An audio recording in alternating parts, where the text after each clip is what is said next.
2022ला महायुतीचं पुन्हा सरकार आलं आणि तेव्हापासूनचा आजपर्यंतचा जो काळ आहे तो तुम्ही आम्ही सर्वजण पाहता एक वेगळ्या पद्धतीचं गतिमान पद्धतीने विकासात्मक कामाला सातत्याने एक वेगळ्या पद्धतीचा निधी केंद्रातल्या सरकारने द्यायला सुरुवात झाली।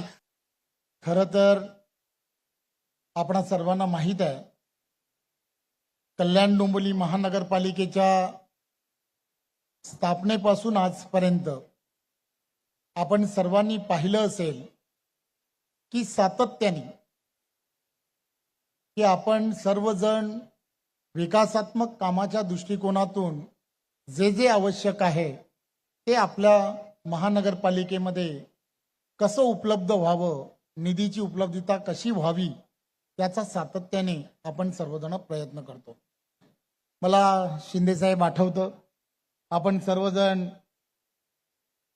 गेली अनेक वर्ष 2014चा अगोदरचा काळ आम्ही सर्वजण विधानसभांमध्ये जिल्हा नियोजन त्या बैठकांमध्ये किंवा वेगवेगळ्या मार्गातून ज्या वेळेला काम करत होतो त्यावेळेला लक्षात येत होतं की आम्हाला सर्वांना MMR रिजन MMRD हा विषय जो आहे हा विषय अत्यंत संकुचित असा विषय होता।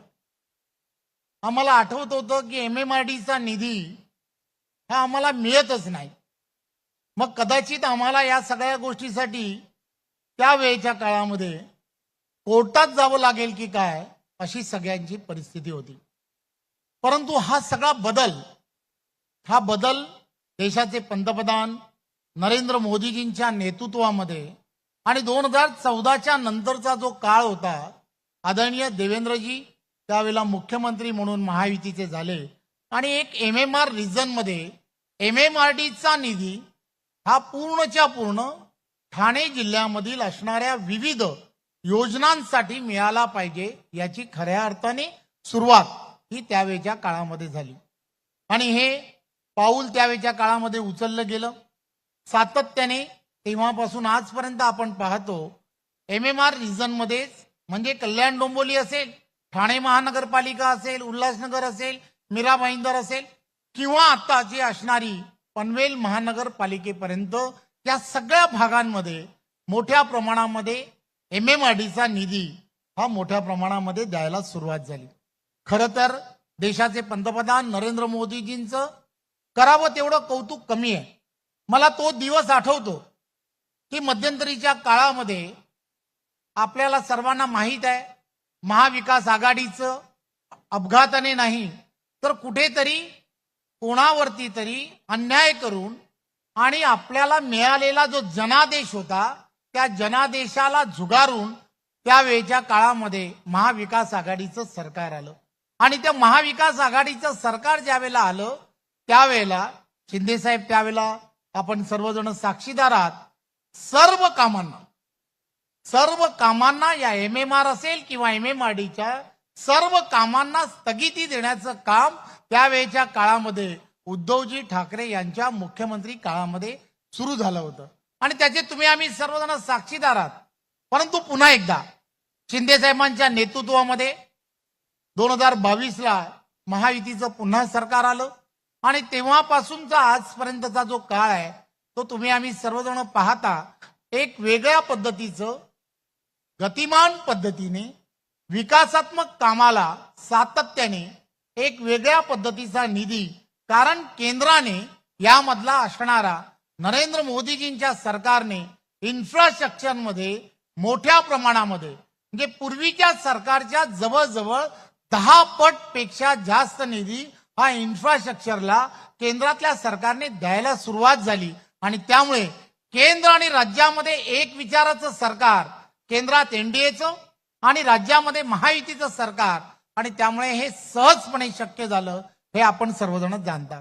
त्यामुळे एक गोष्ट लक्षात घेतली पाहिजे की सातत्याने या सर्व गोष्टी करत असताना एक विचाराचं सरकार असणं हे अत्यंत गरजेचं असतं आणि त्यामुळे आज स्थानिक स्वराज्य संस्था आणि या सगळ्या गोष्टींमध्ये एक विचाराने या सगळ्या गोष्टी होत आहेत त्याचा मला अभिमान आहे। एक गोष्ट अजून मला सांगावीशी वाटते, मेट्रोचं जाळं हे वाहतुकीची कोंडी ही निघाली पाहिजे आणि म्हणून हे MMR रिजन मध्ये मेट्रोचं जाळं पसरलं पाहिजे हा विशेष करून विचार हा महायुतीच्या सरकारमध्ये सुरू झाला आणि आज सर्व ठिकाणी मेट्रोचं जाळं हे सर्व ठिकाणी पसरायला सुरुवात झाली. मला सांगायला अजूनही एक आनंद होतो आणि उदयजी आणि शिंदेसाहेब इथे व्यासपीठावरती आहेत. काही गोष्टी ज्या आहेत त्या सांगणं अत्यंत गरजेचं आहे. त्या आज सांगितल्या तर त्यामध्ये येणाऱ्या काळामध्ये काहीतरी बदल होणं हे सुद्धा अत्यंत गरजेचं आहे. मी असेन, राणेसाहेब असतील, आम्ही सर्वजण नगरपालिकेमध्ये, महानगरपालिकेमध्ये, कॉर्पोरेशनमध्ये नगरसेवक म्हणून काम करत करत करत करत करत या ठिकाणी आमदार म्हणून काम करतोय. एक गोष्ट लक्षात काय घेतली पाहिजे की दोन डिपार्टमेंट ज्या वेळेला एक विचाराची, एक सरकारची असतात, महायुतीची असतात, तर काही प्रॉब्लेम्स आहेत ते प्रॉब्लेम्स आपल्याला सॉर्ट आउट करणं हे अत्यंत गरजेचं असतं.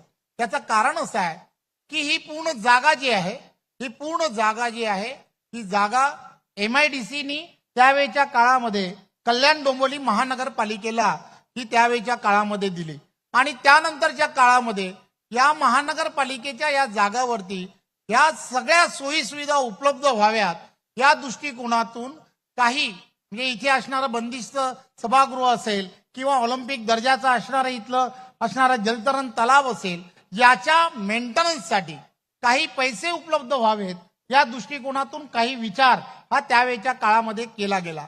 हे काही प्रोजेक्ट जे आहेत ते प्रोजेक्ट त्यावेळेच्या काळामध्ये जेव्हा केले त्यावेळेला एक गोष्ट लक्षात काय घेतली पाहिजे की त्यावेळेला काही अडचणींमुळे, मी टेक्निकलच अडचण म्हणेन, परंतु काही अडचणींमुळे इथे बाहेर बनलेला जो कॉम्प्लेक्स आहे हा कॉम्प्लेक्स तुम्ही पाहता शहराच्या असणाऱ्या ठिकाणी आहे. शहराची सुरुवात ज्या ठिकाणी होते अशा ठिकाणी हा शॉपिंग कॉम्प्लेक्स आहे. या शॉपिंग कॉम्प्लेक्स आणि MIDC आणि कल्याण डोंबिवली महानगरपालिका, आपल्याला माहित आहे मी बऱ्याच वेळेला या संदर्भातल्या बैठका घेतल्या. आयुक्त आणि आपण सर्वांनी या संदर्भातल्या काही गोष्टी या शिथिल करणं अत्यंत गरजेचं आहे. एक गोष्ट लक्षात काय घेतली पाहिजे की हे सर्व जर तयार झाल्यानंतर जो मेंटेनन्स आहे तो मेंटेनन्स मिळणं हे अत्यंत गरजेचं आहे. हे जे टॅक्सेशन जे आहे या कमर्शियल कॉम्प्लेक्सचं जे टॅक्सेशन आहे हे एवढ्या मोठ्या प्रमाणात मिळेल की हा संपूर्ण जो श्रीकांत शिंदे जी विचार करतायत की हा भव्य असं ही क्रीडा नगरी जेव्हा तयार होणार आहे त्यासाठी या सगळ्या गोष्टीची फार गरज आहे. माझी आपणा सर्वांना विनंती आहे, मुख्यमंत्री जी असतील ही सगळ्यांनी त्यामध्ये लागणारे, कधीतरी असं म्हटलं जातं की उद्योजकांनी पैसे भरावेत का, कोणी पैसे भरावेत, या संदर्भात बऱ्याच वेळेला या संदर्भातल्या बैठका झाल्या. बिपिन कुमारजी त्यावेळेच्या काळामध्ये CEO होते, त्यांनीही त्यावेळेच्या आयुक्तांना सांगितलं की आपण बसून या संदर्भातला काहीतरी निर्णय घेऊ. माझी उपमुख्यमंत्री साहेबांना विनंती आहे, या शहराच्या दृष्टिकोनातून आज अत्यंत आनंदाचा हा दिवस आहे. माझी विनंती आहे 181 कोटी रुपये आपण ज्यावेळेला MIDC म्हणून यासाठी खर्च करतात, माझी विनंती अशी आहे की हे जे पैसे जे आहेत ते पैसे जर तुम्ही हे सर्वच्या सर्व पैसे महानगरपालिकेने भरावेत की तुम्ही भरावेत, कोणी भरावेत ठरवा, परंतु एकदा कधीतरी हे अकाउंट बंद करून टाका आणि हा पूर्णच्या पूर्ण कॉम्प्लेक्स जो आहे त्याला जर टॅक्स लागला तर कोट्यावधी रुपये हे टॅक्सच्या माध्यमातून मिळतील, हे आपण सर्वांनी लक्षात घेतलं पाहिजे. एक अत्यंत चांगला विषय हा या दृष्टिकोनातून येणाऱ्या काळामध्ये पूर्ण होणार आहे.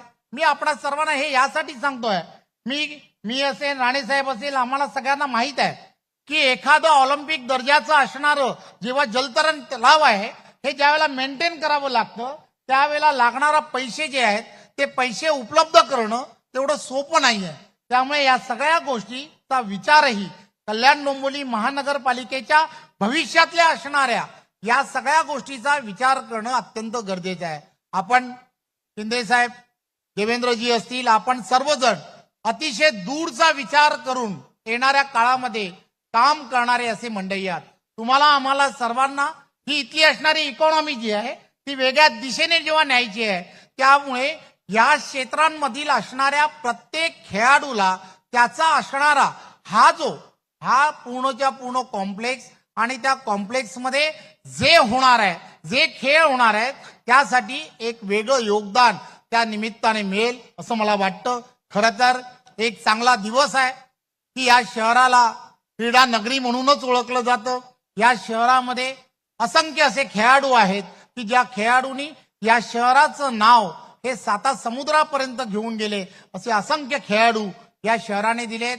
त्यामुळे या शहरामध्ये पुन्हा एकदा या क्रीडा नगरीमुळे त्यांना अजून या सगळ्या क्षेत्रांमध्ये प्रगती करण्यासाठी एक चांगलं असं व्यासपीठ मिळालंय असं मला सांगायला आनंद होतो. आणि पुन्हा एकदा महायुतीचं सरकार म्हणून आदरणीय शिंदे साहेब असतील, आदरणीय श्रीकांतजी असतील, आदरणीय उदयजी असतील, या सर्वांचं मी मनपूर्वक धन्यवाद देतो. आणि फक्त शिंदे साहेब आठवण फक्त काय करतोय, एक MIDCचं आमचं असणारं जिमखाना जे आहे त्या जिमखान्याला आपल्याला त्याही ठिकाणी आपण असं म्हटलं होतं, मी उदयजींना ही सांगितलंय की त्या जिमखान्याचं असणाऱ्या त्याही ठिकाणी आपण 25 कोटी रुपये देण्याचं योजलं होतं.